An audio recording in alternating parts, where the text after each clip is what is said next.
pertempuran antara Israel dan Hamas di jalur Gaza ini yang membuahkan hasil, yakni 4 tentara elit Israel disebut tewas karena dibom Hamas di Gaza, Tribuners.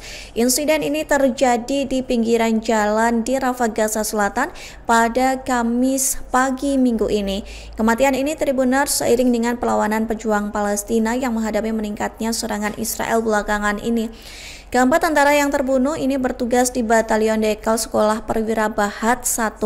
Salah satunya Omri Chai Ben Mose yang berpangkat mayor adalah seorang komandan kompi. Sedangkan Tribuners 3 tentara lainnya adalah taruna dan secara anumerta ini dipromosikan menjadi letnan. Seluruh yang tewas adalah anggota pasukan elit Israel.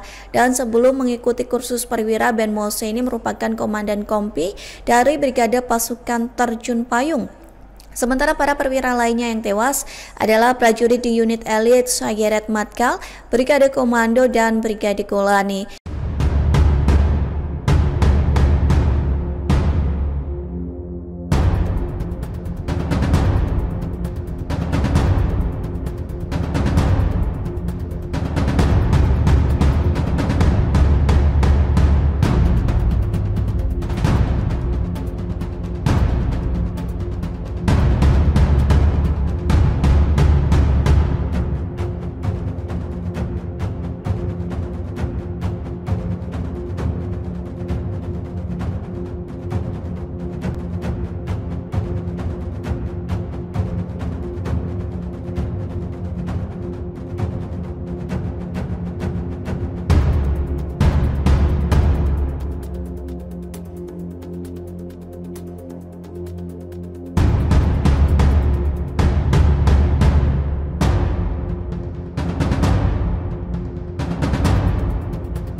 Download Tribun X sekarang, menghadirkan lokal menjadi Indonesia.